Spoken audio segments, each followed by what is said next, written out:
So let's read the question. The question is assertion reason based question. Question says an individual who produces flour from wheat is engaged in primary sector. देखिए assertion ये कहता है कि कोई individual है जो कि floor यानी कि आटा बनाता है वीट से गेहूं से, तो वो प्राइमरी सेक्टर में इंगेज होता है. अब रीजन आर कहता है when some process of production is used the product becomes a part of secondary sector. कि हमारे पास जब कोई प्रोडक्शन प्रोसेस होता है तो जो प्रोडक्ट बनता है वो सेकेंडरी सेक्टर का हिस्सा बन जाता है. अगर हम किसी चीज़ को प्रोड्यूस करते हैं तो वो सेकेंडरी सेक्टर का हिस्सा बन जाता है. ये रीज़न कह रहा है. ऑप्शन 4 दिए गए हैं हमें. Option A says both A and R are true and R is the correct explanation of A. B says A and R are true and R is not the correct explanation of A. C says A is true but R is false. D says A is false but R is true. So let's read about the exact answer. अगर हम answer की बात करते हैं तो की concept में यहाँ पे प्राइमरी सेक्टर की बात और सेकेंडरी सेक्टर की बात की गई है. तो पहले हम प्राइमरी सेक्टर के बारे में पढ़ लेते हैं ये होता क्या है. When we produce a good by exploiting natural resources, it is an activity of primary sector. ठीक है. अब देखिए प्राइमरी सेक्टर में क्या होता है, अगर हम कोई चीज़ प्रोड्यूस करते हैं नेचुरल रिसोर्सेज को एक्सप्लॉइट करके.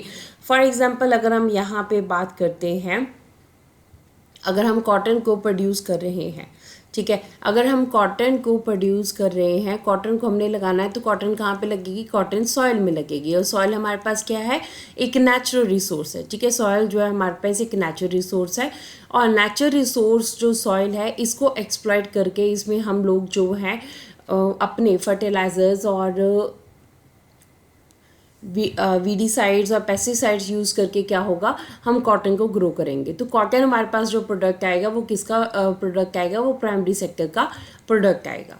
So what does it mean, primary sector में क्या होता है कि नेचुरल जो रिसोर्सेज होते हैं उन्हें एक्सप्लॉइट किया जाता है, एक तरह से ख़राब ही किया जाता है. उसके बाद हमारे पास जो आउटकम आता है वो प्राइमरी सेक्टर का हिस्सा होता है. अब हमारे पास यहाँ कहा गया था an individual who produces floor from the wheat is engaged in primary sector. अब अगर हम अजर्शन की बात करें तो हमारे पास कहा गया है कि फ्लोर जो व्यक्ति प्रोड्यूस कर रहा है वीट से वो प्राइमरी सेक्टर में आता है. तो अगर हम इसमें देखें तो सॉइल में हम लोग जो है नेचुरल रिसोर्स को एक्सप्लॉइट करेंगे तो वीट लगेगा. अगर हम वीट को जो है वीट से क्या होएगा, वीट से हम फ्लोर बनाएंगे. ठीक है, तो अब जो आटा बनेगा, जो फ्लोर बनेगा, अब ये हमारे पास आ गई, ये प्राइमरी सेक्टर की एक्टिविटी आ गई. ठीक है, ये हमारे पास क्या आ गया, प्राइमरी सेक्टर में आ गया, प्राइमरी एक्टिविटी आ गई कि हमने जो है वीट को प्रोड्यूस कर लिया एग्रीकल्चर में. ठीक है, एग्रीकल्चर में आ गई ये.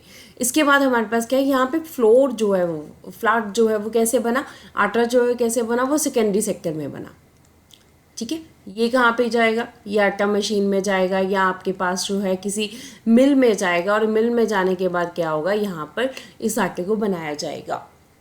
व्हाट डज इट मीन कि हमारे पास जो अजर्शन ए दिया गया है दैट इज़ इनकरेक्ट, वो हमारे पास इनकरेक्ट है. क्योंकि यहाँ पर अगर हम फ्लोर को जो है वो बना रहे हैं तो that is the part of secondary sector, not the part of primary sector. सो अजर्शन हमारे पास रॉन्ग हो जाता है. अगर हम अपने रीज़न की बात करें, सेकेंडरी सेक्टर की बात हो रही है तो हम सेकेंडरी सेक्टर की डेफिनेशन को भी रीड कर लेते हैं.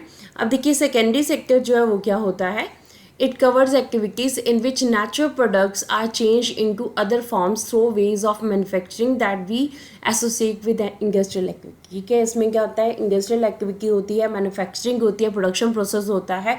अब नेचुरल प्रोडक्ट्स हमारे पास जो आते हैं जैसे वीट और कॉटन की यहाँ पे एग्जांपल दी मैंने, उसी तरह से आपके पास क्या है कि इनको मैन्युफैक्चरिंग इनकी की जाती है, इनसे नई चीज़ें बनाई जाती हैं, ये एक इंडस्ट्रियल एक्टिविटी होती है.